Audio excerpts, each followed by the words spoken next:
Bonne fête de droit de la femme. Nabasignon Sobazo Nabiso partout dans mon kilimo bimba. Bienvenue na émission Nabiso ya lelo kindoki politique. Toza toujours on na cadre ya ko analyser politique ya mboka Nabiso lelo na zanga mon côté nazali longo na monsieur François Ndeke o azali bongo secrétaire national chargé organisation et implantation ya dynamique pour la démocratie au Congo DDC en cycle, ils allaient au parti cher. Ya mwana mboka honorable Jean-Marie Ingele photo. Na ito la moi ming na o etali bongo actualité politique ya mboka na biso. Kasi ya mboto banda topé si mbote mwana mboka Jean Ndeke François. Mbote mingi mama Naomi na tombelio sanza elamu mukolo molamu ya bino basi. Merci. Na tombeli pe basi nyonso ya mokili sanza elamu. Mon mboka François Ndeke boni évolution à partir na bino DDC uta mondungu esami na kati ya lisanga politique na bino Front commun pour le Congo. Mama Naomi nungu ezate DDC parti na ngai o ekambami na mwana mboka excellence Jean-Marie Ngele photo na mokitani nae papa Lumea Dumaleki eza vraiment malamu ezo tambola malamu d'ailleurs touti ko fêter 10 ans banda tokela parti na biso et kela maki na le 2 mars 2011 Monique ezaki 3 mois avant tokende élection à 2011 tokela ki DDC tozana mois de mars na 2021 donc tout qui ça 10 ans tozana sengo tozana fête silolenge makambo za kotambola na kati ya parti na biso au sein ya parti na bino bolobi ke bozana fête mais na kati vraiment makambo au topi ba départ ndenge ça men ki na Front commun pour le Congo bino bo sentir vraiment moi koninga na te na ngam na bino. Et c'est c'est pas na biso ezali ke topona école ya malamu.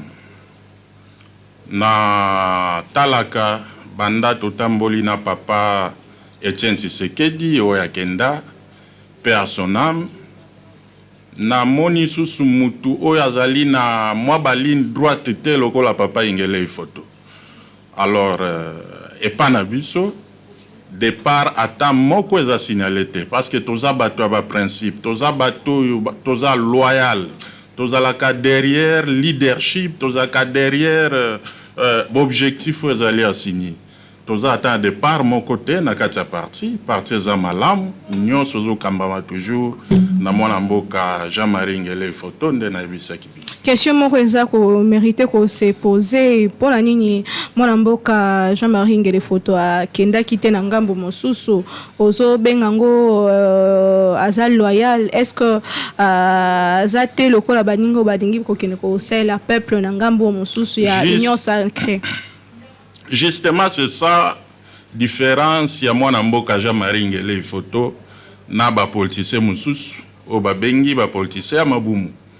Jean-Marie Ngele photo natangela kyo kombo ya papa Kondo Etienne Tshisekedi azana ligne wana yeso alobi boye yango tokolanda tozali discipliné tozali na objectif toza ko poursuivre donc azala ki natan wana te ya ko bouger akende droite to akende gauche parce que mona kite intérêt nini eza kotinda ekuna. Hein? Mais maman bo bino pe ba journaliste babi ba tuna bino mituna te hein ngambo yango zo tuna ngai wana ezali wapi ozolo ba Jean-Marie Ngele photo akende wapi par exemple peut-être ce qu'on a réponse te hein donc objectif na biso ezali bien assigné tozali bipa et tozali toza koko banzela tozo kende si tozo la kaka 2023 pour total pour na mieux ko ya 2020 donc FCC 20 ezo la 2023 na en attendant to ko koloba ke bozo kati na ngambo opposition déjà mais écoutez ngambo opposition to ngambo ya pouvoir moi je pense que na tambo la kapenza na ba logique wana te souci na biso makasi ezali intérêt à peuple na koki ko beto lisolo mukie ya DDC lolenge to bandaki tokeli parti wana na 2011 tokei maponami na 3 mois après ya maponami tozaki dans député moko tangu toye na 2000 tozaki parti opposition jusque là opposition pena lobaka ti lelo tozaka parti opposition to mesa nango e bandi lelo te opposition alors que vous na FCC ezaki majorité parlementaire na za ko betelo lisolo FC DDC parti na ngai e bandi na regroupement liboso to saki ezaki fak opposition tozalaki biso nyonso ba oyo bazotia makelele lelo baza boy baza ba biso nyonso to ti place moko après fak opposition to monike tozalaki mwa mukie to sali regroupement munene ezalaki dynamique de l'opposition ba mangomba ebele ba parti ebele oyo bozomona lelo lamuka lelo to uti na dynamique de l'opposition tangu to sangani na bango parti moko eboya ko adhérer na dynamique ezali IDPS dynamique ne sali ke lelo to kende maponami parce que ba marche nyonso esalemaki nyonso oyo poussa Mese Kabila lelo sénateur aviatika pouvoir ezalaki ba organisation o biso to salaki to sali ba organisation nyonso oyo kaki ba le 19 janvier ainsi de suite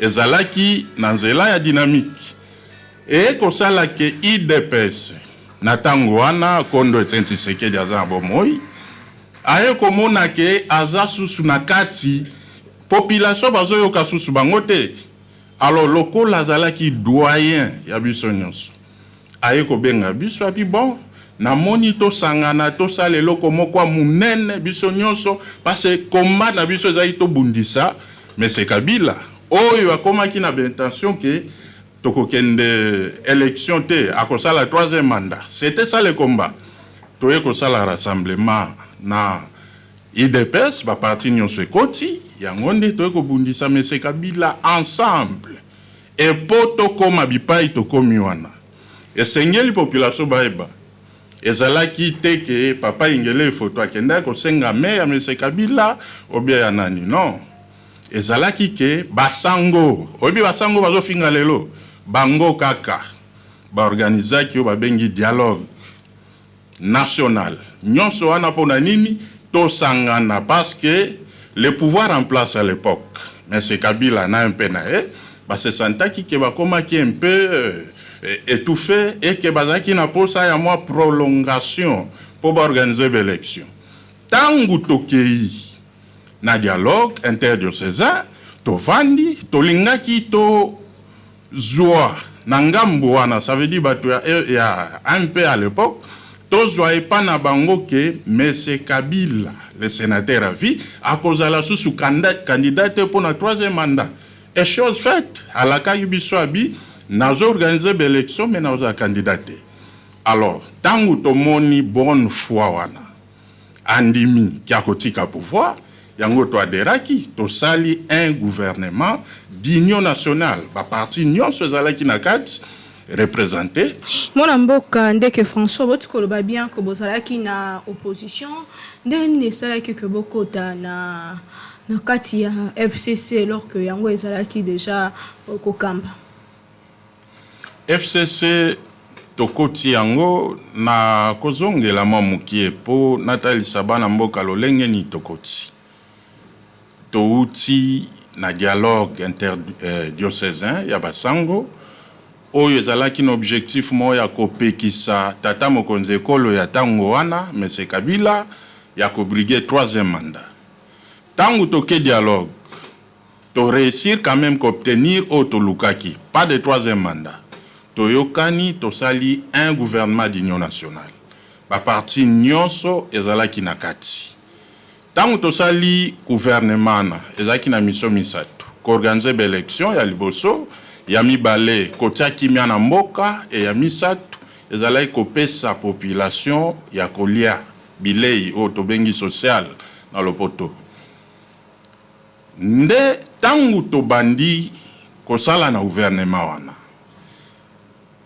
mboka etamboli malamu to réussir qu'organiser l'élection mais avant to koma na l'élection tata mokonzi ekolo atango wana abengi batu nyonso alobi bon ndenge bozaki na opposition tozalaki kofingana kotongana awa tozana bino ensemble est-ce que bomoni mabe moko biso tobite mabe ezate mboka ezotambola moi déjà beaucoup molia déjà non eza kolia te mboka hein ekolo yango nde esali ke lelo so tozana tata mokonzi babengi Félix Antoine Tshisekedi ezali po biso tokotaki na gouvernement biso ne tosali ba élection wana donc tozaki pon intérêt à peuple alobi bomoni mabe moko ndenge totambo tobi mabe ezate est-ce que moi ezali to sala une force y ensemble pona o etali mapona ndenge koya bambule koya comme ça tozala na idée moko biso nyonso to trouva ki en mabete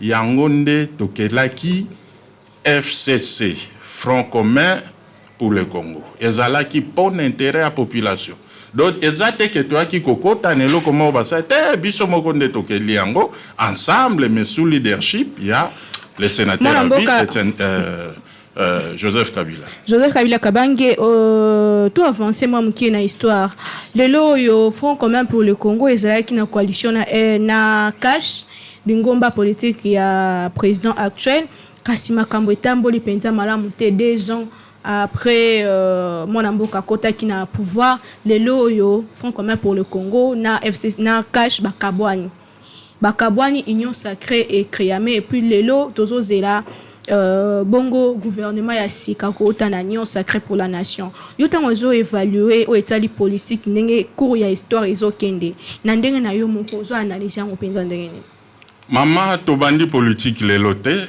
vraiment nazo mona déjà bipa tozo kende na mukuse na koyebiso ke tozo kende na mabe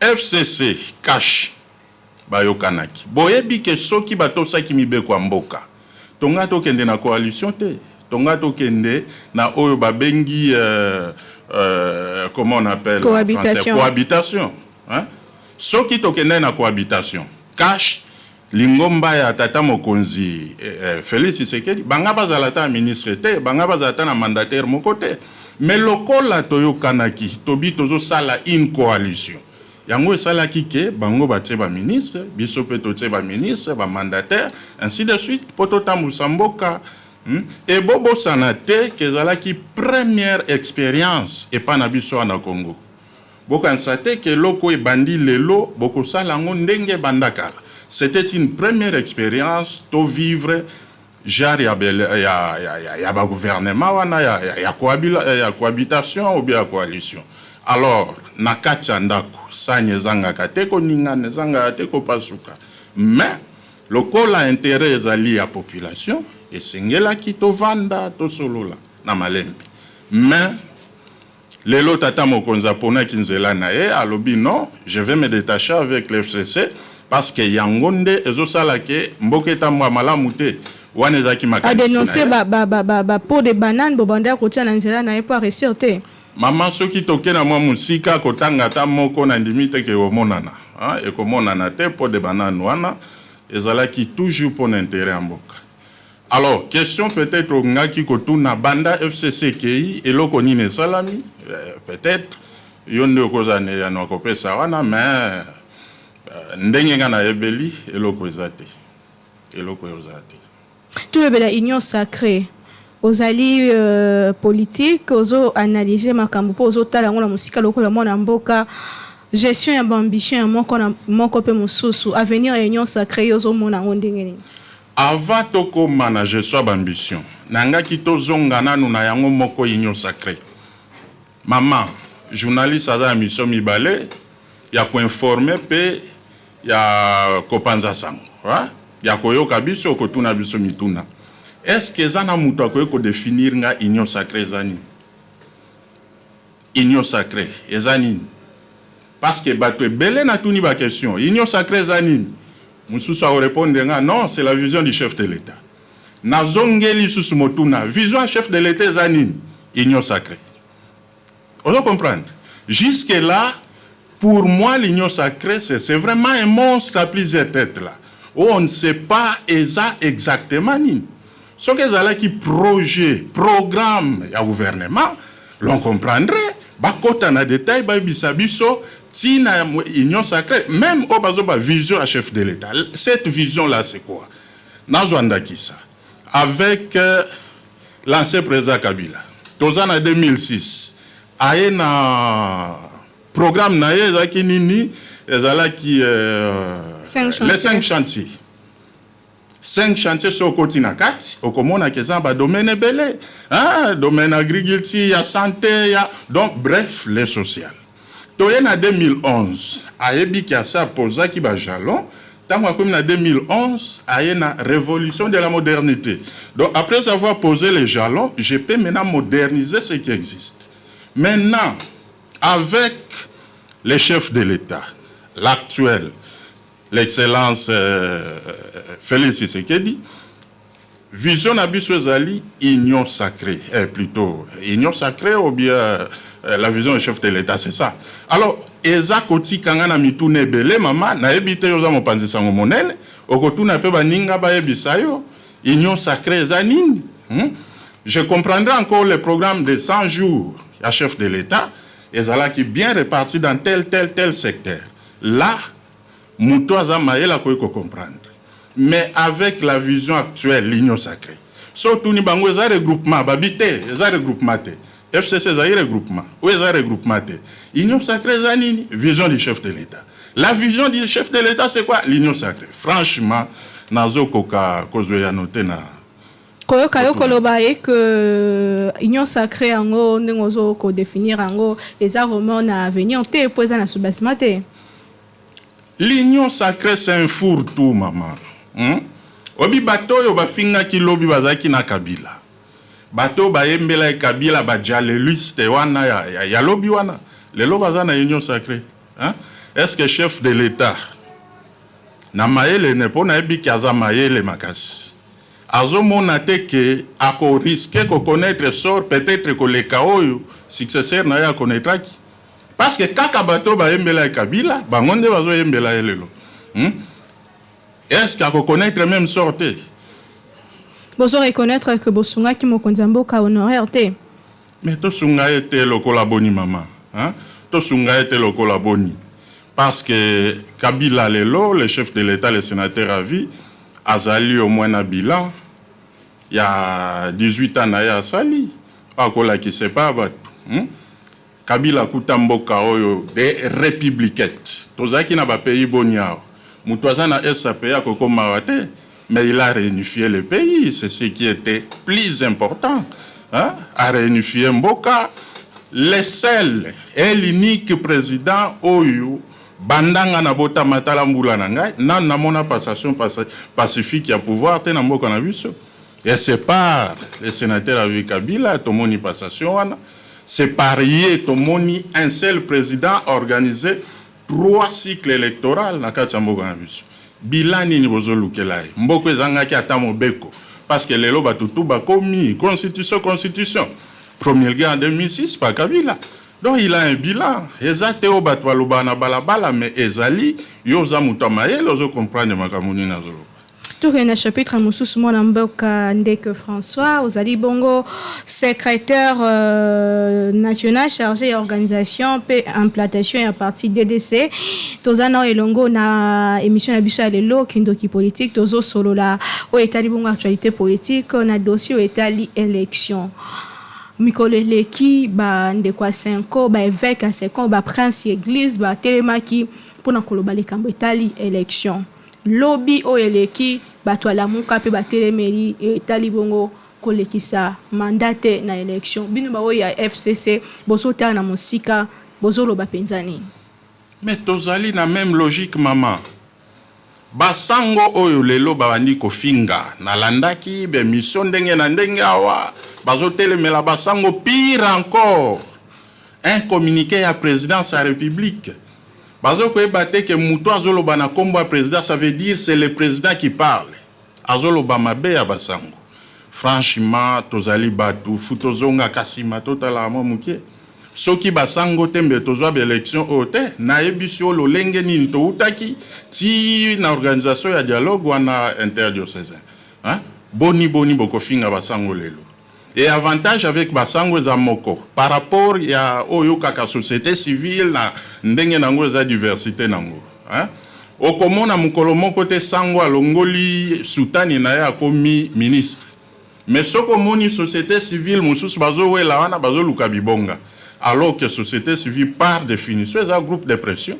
Alors sango azo sala musala na e bazalaka toujours côté à ba faible. Basali ba calcul tout averti ayebi oyo vraiment a kanisaka makamba politique ayebi que eza impossible le pouvoir actuel va organiser l'élection en 2023. Hein? Mais bakosa la ngolo lengenini maman. Hein? Tosi to consommer 2 ans et demi.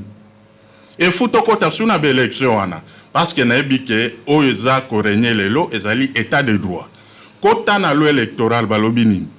Élection balobi te ke ko banda élection présidentielle au bandi ko kita. Élection futo banda na local, to banda na territorial, local, et puis to bandi ko matati na présidentielle. Yebisanga 2 ans et demi sili. Quand est-ce que va aussi l'élection na niveau ba collectivité? Quand est-ce que va aussi na niveau ba commune? Quand est-ce que va aussi na niveau ba ville? Mbula nini toko salaka o to bengi maponami na niveau national. Ozomona ngote c'est impossible. Et à part ça, c'est ni wana ya nanga. Et c'est kenda bitumba batu bakufaki apona Ronsa Malonda, n'est-ce pas? Tout le monde voulait le départ de Malonda. Maintenant les lots, ce qui est l'élection au salana c'est nini. Kaka oya nanga obie que c'est ni mususu yobotama. Omoni ke makambweze belé na kati. Ce qui totali penza na miso bomoto, est impossible. Tant que vous avez l'élection à la secrétaire général, il y a IDPS, habite au salle l'élection. Mais quelle est cette élection au Bango Barosal? Élection nini, pena c'est nini. Le tokoki kolobela likambo itali réforme pozo lobela tangu soto bando sala ba réforme est-ce que peut permettre à biso que to kokisa élection na ngonga esengeli? Maman loi ezope sa mandat na Seni.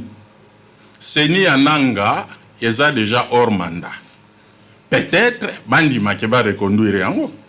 Mais koponanzela wana ngai na kokamwa parce que na moni batu bakufi na marche ya IDPS pour na départ ya nanga.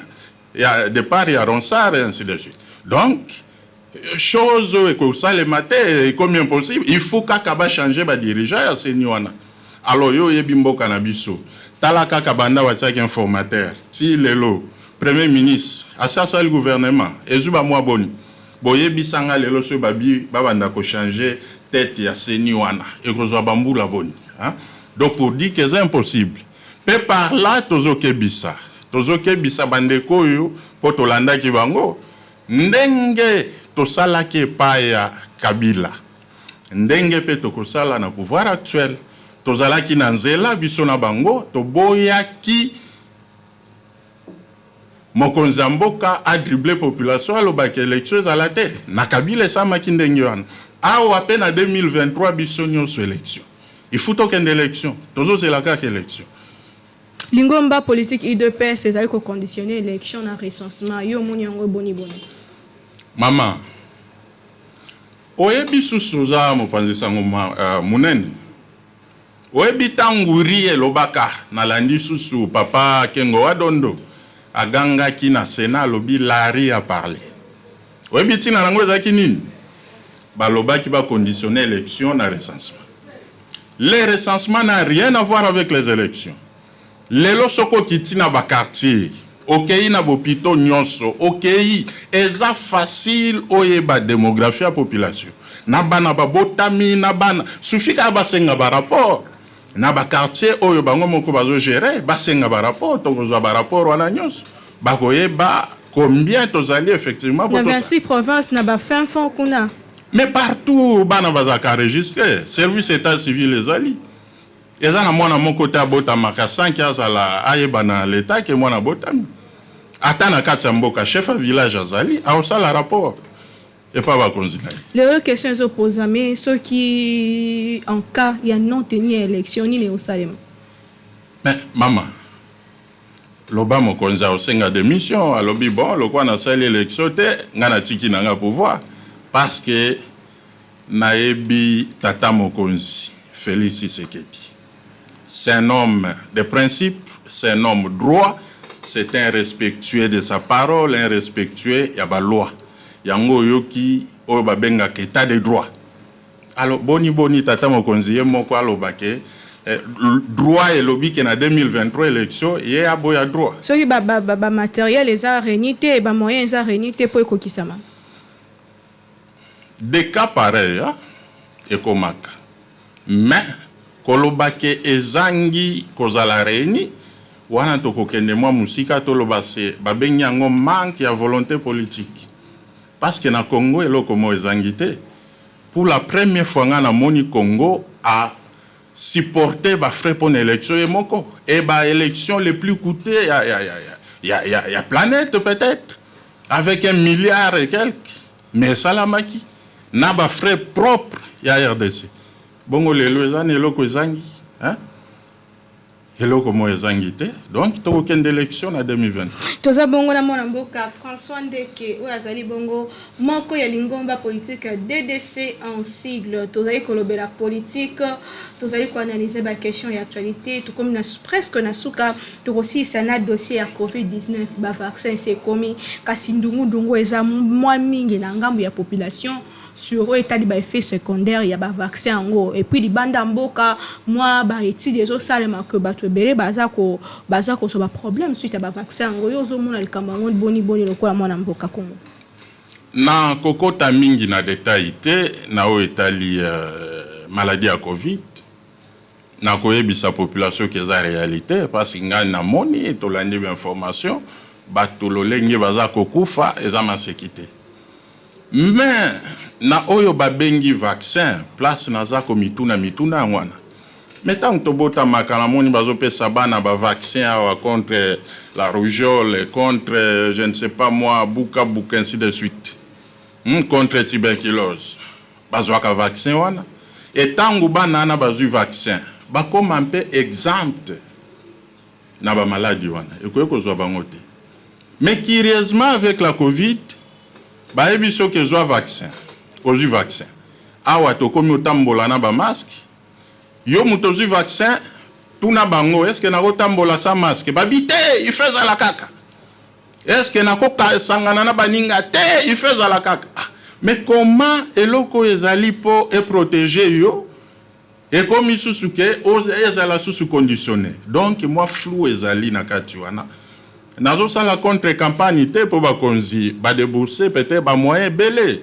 pour na sensibiliser population mais loko nga na kosenga en tant que population ya mboka na uta kolanda ba image moko na moni président Macky Sall muto aliboso azu vaccin na mboka na ye publiquement là ngai pa na biso na kosenga ba konza gouvernement bakonza gouvernement premier ministre ba ministre nyonso batandami bango bato aliboso bazui parce que bango nde bazo incarner peuple soki balongwe na gouvernement baket na ba député bango nde ba mandataire na biso bango pe bapesi bango nyonso mutu moko simande bakiti na petit peuple wana okomona ke kimia kozala po bakonzi basi bazui to comme presque na soka émission na biso soki lo basuka kozala ekoyi kozala nini mona mboka François Ndeke liloba suki ezali kaka ke bandeko ba mama ba papa surtout ba mama na tombel bino sanza elamu biso nyonso tozala vigilant tozozela kaka élection na 2023 toza susu na objectif mususu te kaka 2023 poto kende mapona 2023 bozozela question soka FCC ezana discours oyo ekoki sa population après tant d'années au bosali na pouvoir nalobaki FCC ezana bilan ezana discours la preuve année lelo soki toza na alternance c'est l'FCC hein yo so mona na Afrika wa président moko hein asali sélection yo moko aboye koza candidat mais Kabila sala donc pour dire que nous avons un bilan tokota kutu na welandi te tala lelo naza na komina Lemba tokoma resukola ma ya mbula tozana na kati ya plateau na yo omwende nazo toka kureza te hein bilande bango ba opesa biso yango te bakutaki yango te mais soki bakutaki bateyaki biso changement est-ce que weza changement ou bien tozongisi maloba wana nde ici émission na biso kindoki politique ya mokona lelo tozalaki bongo na mwana mboka François Ndeke oyo azali bongo secrétaire national chargé ya chargé organisation pe implantation ya dynamique pour la démocratie au Congo DDC en cycle na ilongo na ye tosola ki etali bongo analyse ya ba question d'actualité en mboka na biso tosisi émission ya mokona lelo kasi bonne fête ya basi ya droit de femme na basi nyonso bazona na biso partout na mokili mobimba toujours encourager basi ba travailler pe ba kende toujours liboso. Merci na bino bolanda ki biso tokutani lobby po na numéro mosusu. Bye. Merci.